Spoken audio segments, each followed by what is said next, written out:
मेरे हाथ में जो आप डॉक्यूमेंट इस वक्त देख रहे हैं ये यूजीसी के वो नियम है जिसे लेकर सड़क से सोशल मीडिया तक हंगामा मच रहा है।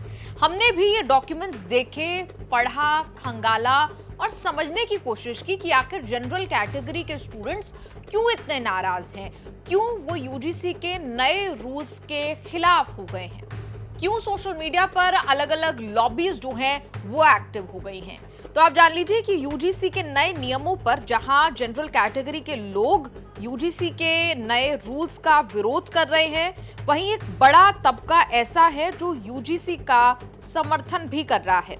आरजेडी की वायरल प्रवक्ता प्रियंका भारती ने सोशल मीडिया पर लिखा, यूजीसी का विरोध करने वाले एससी, एसटी, ओबीसी को हिंदू नहीं मानते क्या? अगर आप जातिवादी नहीं हैं तो आपको समर्थन करना चाहिए। हजारों सालों वाला जातिवादी गुंडई अब बंद करनी पड़ेगी। एकलव्य का अंगूठा काटने की आदतों से अब बाज आइए। अब इस पूरी बात का कॉन्टेक्स्ट समझने की कोशिश करते हैं, संदर्भ समझने की कोशिश करते हैं। ये तो आप जानते हैं कि यूजीसी माने यूनिवर्सिटी ग्रांट्स कमीशन, यानी देश में उच्च शिक्षा की गुणवत्ता, क्वालिटी, समान अवसर, इक्वल अपॉर्चुनिटी और नियम से जुड़ी एक शीर्ष संस्था है। जहां जहां हायर एजुकेशन का बात आती है, कॉलेज यूनिवर्सिटी की बात आती है, वहां वहां यूजीसी का, यूनिवर्सिटी ग्रांट्स कमीशन का जिक्र जरूर आता है। 13 जनवरी को रिलीज की गई इस नोटिफिकेशन में यूजीसी ने कई रूल्स जो हैं वो सामने रखे हैं। नाम है promotion of equity in higher education institutions, मतलब उच्च शिक्षण संस्थानों में समानता को बढ़ावा देने के नियम 2026। आपको बता दें, नियमों के तहत सभी हायर एजुकेशन इंस्टीट्यूशंस में equal opportunity centre, equity committee, 24/7 helpline और इक्विटी स्क्वाड्स बनाना मैंडेटरी कर दिया गया है। यूजीसी का तर्क ये है, यूजीसी का कहना ये है कि इन नियमों का मकसद अनुसूचित जाति, जनजाति और अन्य पिछड़ा वर्ग के छात्रों के खिलाफ होने वाले जातिगत भेदभाव को रोकना और उस पर निगरानी रखना है। यूजीसी अपनी तरफ से तर्क दे रहा है कि हम किसी भी तरह के जातिगत भेदभाव को रोकना चाहते हैं, इसीलिए हम ये नियम जो है, रूल्स जो है वो आपके सामने लाकर रख रहे हैं। अब जनरल कैटेगरी के स्टूडेंट्स को ये लग रहा है कि एससी, एसटी को तो पहले से ही कई अधिकार मिले हुए थे और अब इस नए रेगुलेशन में ओबीसी को भी जातीय भेदभाव की परिभाषा में शामिल कर लिया गया है और इसी बात को लेकर जो है वो ज्यादा विरोध है। आपको बता दें, नए नियमों में ये प्रावधान है कि अगर किसी एससी, एसटी छात्र को ये लगता है कि कोई सवर्ण छात्र उसके साथ अप्रत्यक्ष भेदभाव कर रहा है, उसके व्यवहार में कोई इम्प्लिसिट बायस है, यानी कोई अंतर्निहित पूर्वाग्रह है, तब वो उस छात्र पर केस कर सकता है। नए कानून के तहत इनके साथ साथ ओबीसी छात्र और शिक्षक भेदभाव और उत्पीड़न की शिकायत पद अधिकारी के सामने दर्ज करा सकते हैं। कुल मिलाकर मतलब ये कि इसमें ओबीसी को शामिल करने को लेकर ही सबसे ज्यादा हंगामा मचा हुआ है, इसलिए भी क्योंकि पहले ही ओबीसी को आरक्षण जैसी सुविधाएं मिल रही हैं। ओबीसी को यूनिवर्सिटी में एडमिशन में आरक्षण 1990 से मिल रहा है। फैकल्टी नियुक्तियों में आरक्षण की व्यवस्था साल 2010 से है। ऐसे में उन्हें भी इस कैटेगरी में रखना बाकी छात्रों के साथ अन्याय हो सकता है, ऐसा जनरल कैटेगरी के स्टूडेंट्स का मानना है।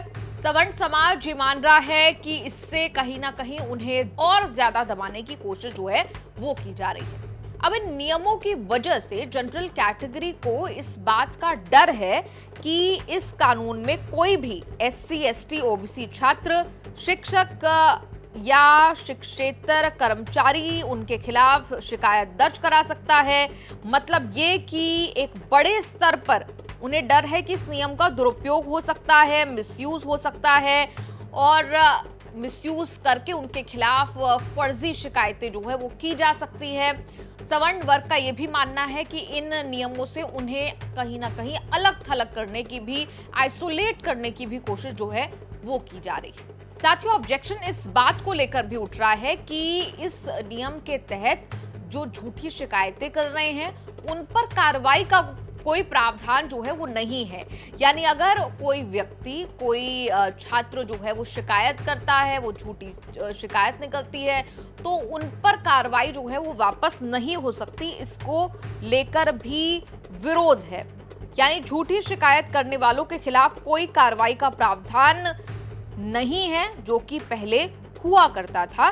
सवर्ण छात्रों का कहना है कि इससे तो झूठी शिकायत करने वालों के मन में कोई डर नहीं होगा, वो किसी पर भी इल्जाम लगा सकते हैं और दोष साबित नहीं हुआ तो वो अपना चिल करके घूम भी सकते हैं। एक बात और, यूजीसी के इन नियमों के मुताबिक जब भी कोई शिकायत दर्ज कराता है उसके 24 घंटे के अंदर एक इनिशियल इंक्वायरी जो है वो बैठानी पड़ती है, कमेटी की बैठक करनी होती है।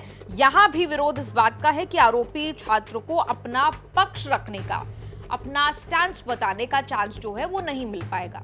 ये बात सिर्फ यहीं तक सीमित नहीं है, जनरल कैटेगरी को इस बात का भी गुस्सा है कि इन रूल्स में सवर्ण छात्रों को शिकायत का अधिकार ही नहीं दिया गया है। मतलब ये कि अगर जनरल छात्रों के साथ किसी तरह का भेदभाव होता है तो उनके पास ये राइट नहीं है कि वो कमेटी से जाएं और अपनी शिकायत जो है वो उनको दर्ज करा पाएं।